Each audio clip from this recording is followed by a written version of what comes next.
परमेश्वर का दर्शन दीदार नहीं कर सके। लेकिन साथ साथ में ऐसी योग युक्तियां भी बताई हैं कि एक पल भर में, मात्र पल भर में हम परमेश्वर का खुली आंखों से दर्शन दीदार कर सकते हैं। ये मैं नहीं कह रहा, हमारे सदग्रंथ कह रहे हैं। और इसका जो जीवांत प्रमाण है, अष्टावक्र जी महाराज ने राजा जनक को इतनी देर में परमेश्वर का साक्षात्कार करा दिया जितनी देर में पैर को उठाकर रकाब में रखने की जितना समय लगता है। और इतनी देर में भगवान कृष्ण ने अर्जुन को, जब अर्जुन चारों तरफ से सेनाओं से घिरा हुआ था, युद्ध क्षेत्र में जब मोह के ग्रस्त हो गया, तो भगवान जी ने उसको मोह को तोड़कर शासन मोह से छुटकारा पाकर तो अर्जुन ने फिर युद्ध क्षेत्र में ही परमेश्वर का दर्शन दीदार किया। और ऐसे ही हमारे परम श्रद्धेय परम पूजनीय सदगुरुदेव गुरु रविदास जी महाराज ने परमेश्वर को देखा होगा, जाना होगा, पहचाना होगा, और तभी इन्होंने अपनी पावन वाणी में कहा कि तोही मोही मोही तोही अंतर कैसा, कनक कनक जल तरंग जैसा। यानी कि अगर हम संसार की दृष्टि से देखते हैं तो फिर परमेश्वर हमारे से बहुत दूर है, और हम संसार की दृष्टि से वशीभूत होकर जब तक बैठे रहे तभी परमात्मा हमारे से दूर रहा। इस जीवात्मा को कभी एक तत्व का शरीर मिला तो तभी ये परमेश्वर को न जान पाई, फिर इसको दो तत्व का शरीर मिला फिर भी ये जीवात्मा परमेश्वर को न जान पाई, फिर इस जीवात्मा को तीन तत्व का शरीर मिला फिर भी इसको नहीं जान पाई, फिर चार तत्व का शरीर मिला फिर भी परमेश्वर का दर्शन दीदार ये नहीं कर पाई। और फिर लास्ट में आकर जो अब हम सबको ये गोल्डन अपॉर्चुनिटी मिली है, ये सुनहरी मौका मिला है, ये पंचभौतिक जो शरीर मिला है, इसको नर नारायणी देह कहा गया है। हमारे शास्त्रों, ग्रंथों, परिषदों, पुराणों, महापुराणों में इस नर की देह को शास्त्र जी नर नारायणी देह कहा गया, यानी कि इस नर की देह के अंदर ही नारायण वास करता है। और ये बात 16 ने सत्य है, 100% सत्य है, क्योंकि जिसने भी आज तक परमेश्वर को जाना, पहचाना, दर्शन दीदार किया, वो सिर्फ और सिर्फ इस मनुष्य के शरीर में आकर ही किया है। क्योंकि जो मनुष्य के शरीर से जो नीचे की जोनियां हैं, उन जोनियों में ना विवेक होता है, ना ज्ञान होता है। और ये जो हम सबको जो मनुष्य देही मिली है, मनुष्य के शरीर मिला है, इसको शासन जी परमेश्वर की सर्वश्रेष्ठ संतान कहा गया, ज्येष्ठ और सर्वश्रेष्ठ संतान गया। यानी कि ये जो मनुष्य है, हम और आप हैं, हम परमेश्वर के ज्येष्ठ पुत्र हैं, श्रेष्ठ पुत्र हैं, श्रेष्ठ संतान हैं। और बड़ा दुख महसूस होता है कि जब ये ज्येष्ठ और श्रेष्ठ संतान परमेश्वर के मार्ग पर चलने की बजाय ये और तरह तरह के दुनियावी मार्गों में भटक जाती है। तो आज हमने जानना होगा, आज हमने अपने निज स्वरूप को पहचानना होगा, आज हमने उस नाम के मार्ग को अपनाना होगा जिसकी तरफ हमारे गुरुओं ने, रहबरों ने हमें प्रेरणा दी है, हमें शासन जी संदेश दिया है। आप हर रोज गुरु जी की पावन आरती में पढ़ते हैं कि नाम तेरो आरती मजन मुरारे, हरि के नाम दिन झूठे सगल पसारे। सो इससे सीधे सीधे ये बात सिद्ध हो जाती है, कोई ऐसा नाम है, कोई ऐसी एग्जिस्टेंस है, कोई ऐसा है पना है जो हमारे हमेशा अंग संग रहता है, जो हमेशा हमारे साथ रहता है, जिसके अंदर हम सब घूम रहे हैं और जो हमारे अंदर हमेशा हमें बुला रहा है, गुंजायमान है। सुशासन जी मैं आपको बताना चाहूँगा, जो वो नाम दो तरह का नाम होता है, एक वर्णात्मक नाम होता है, दूसरा धुनात्मक नाम होता है। वर्णात्मक नाम वो होता है जो हमारे पढ़ने में आता है, लिखने में आता है, बोलने में आता है, सुनने में आता है, जो इंद्रियों से ग्रहण किया जाता है, ये वर्णात्मक नाम होता है। और दूसरा धुनात्मक नाम होता है, जो सबसे इम्पोर्टेंट जो चीज़ है, जो असली भक्ति है। और जब तक हम उस धुनात्मक नाम को नहीं पकड़ेंगे, जो अभी अपना जो गुरुदीप गिरी जी महाराज अभी आपको बता रहे थे शासन जी, कि हमारे अंदर कोई ऐसी ध्वनि है जिसको हमारे शास्त्रों, ग्रंथों में, उपनिषदों में, पुराणों में कहा गया है कि दूर की वाणी आई जिन्हें सगली चिंता मिटाई। यानी कि कोई हमारे अंदर ऐसी वाणी हो रही है, ऐसा शब्द हो रहा है, ऐसा इलाही फरमान हो रहा है, ऐसा नेचुरल म्यूजिक हो रहा है, ऐसा कुदरती संगीत हो रहा है। जैसे हमारे संगीतकार बाहर ये संगीत बजाते हैं, इसको तो बजाने की जरूरत पड़ती है, इंस्ट्रूमेंट की जरूरत पड़ती है, लेकिन वो जो संगीत है वो हमारे अंदर हर समय हो रहा है, नित्य प्रति हो रहा है। सो वो जो शब्द धुन है सासंग जी, उसको जब तक हम नहीं पकड़ेंगे, जब तक हम उसको नहीं सुनेंगे, जब तक हम उस शब्द धुन को, उस दिव्य वाणी को किसी उपयुक्त स्थान पर बैठकर, किसी ऐसे स्थान पर बैठकर जहाँ पर संसार का शोरगुल ना हो, सो नित्य प्रति हम ध्यान में बैठकर उस शब्द धुन को सुनेंगे।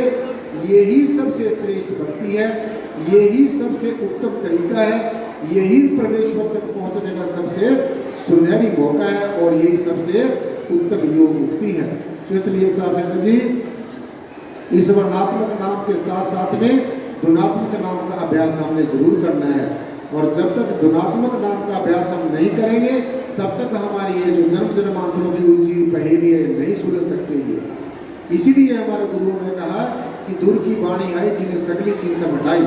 हमारे दिव्य लोक से, दिव्य धाम से, सचखंड से, आत्मा के लोक से, जहाँ से की हमारी आत्मा जो जन्म जन्मांतरों से बिछड़ी हुई है, उस लोक से, उस जगह से जिसको आप बेगमपुरा गुरु जी ने कहा है, बेगमपुरा शहर को नाम, कि हम बेगमपुरा के वासी हैं, उस देश के वासी हैं, हम उस देश के वासी हैं जहाँ पर किसी तरीके का गम नहीं है, जहाँ पर आनंद ही आनंद है, जहाँ पर सुकून ही सुकून है, जहाँ पर प्यार ही प्यार है, प्रेम ही प्रेम है, और एक के सिवाय जहाँ पर कोई दूसरा नहीं है।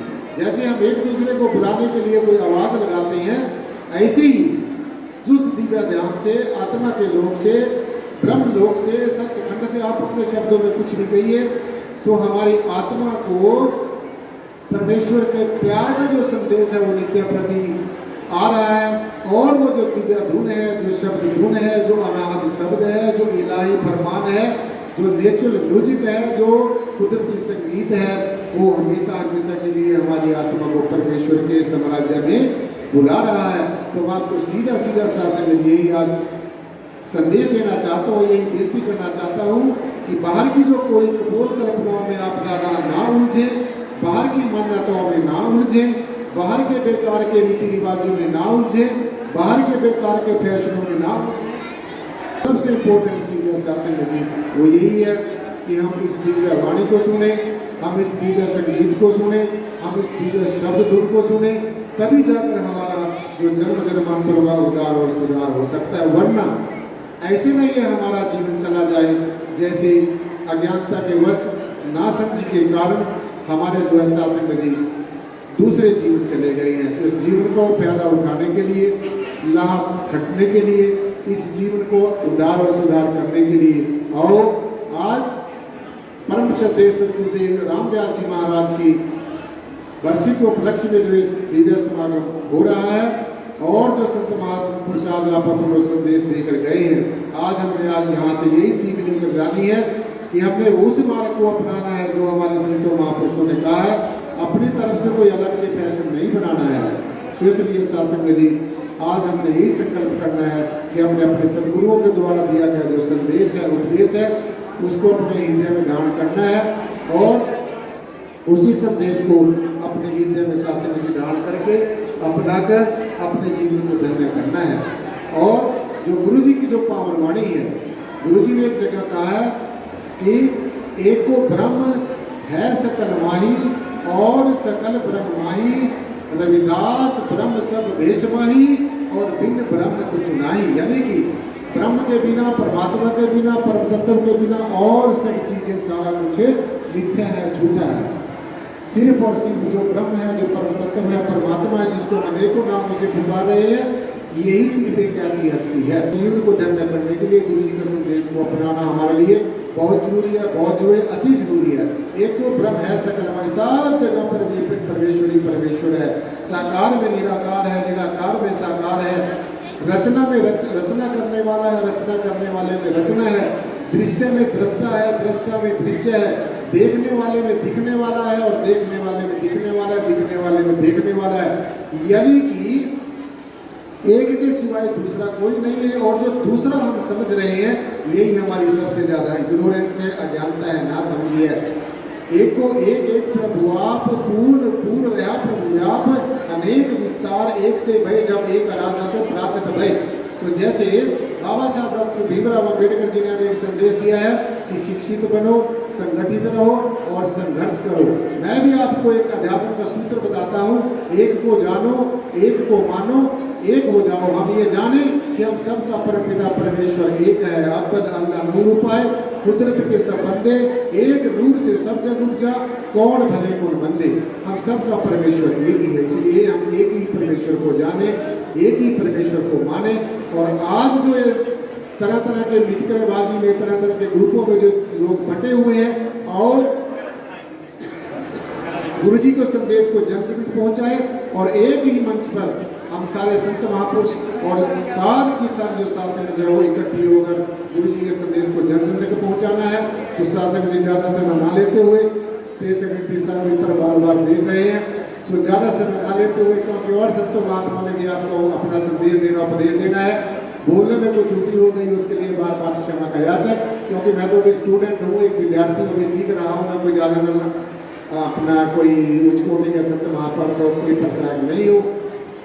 सो गुरु जी को सत सत प्रणाम करते हुए परम श्रद्धेय संत शिरोमणि श्री गुरु रविदास जी के पावन श्री चरणों में नतमस्तक होते हुए बाबा साहब डॉक्टर भीमराव अम्बेडकर जी को सत सत नमन करते हुए, और जितने भी स्टेज पर संत साहिबान बैठे हैं उनके पावन श्री चरणों में अरदास करते हुए, सारी साथ संगत के पावन श्री चरणों में नतमस्तक होते मैं अपनी वाणी को यही विराम देता हूँ। बोलने में कोई त्रुटि हो गई उसके लिए बार बार क्षमा का याचक है। एक बार सदगुरु भगवान के नाम का एक जयघोष, एक जयकारा। बोले सदगुरु भगवान की, बोलिए संत शिरोमणि श्री गुरु रविदास जी महाराज की। गुरु रविदास शक्ति, गुरु रविदास शक्ति। बाबा साहब डॉक्टर भीमराव अम्बेडकर ज्योति, बाबा साहब डॉक्टर भीमराव अम्बेडकर ज्योति। जय गुरुदेव। बहुत बहुत धन्यवाद, शुक्रिया, थैंक यू वेरी मच।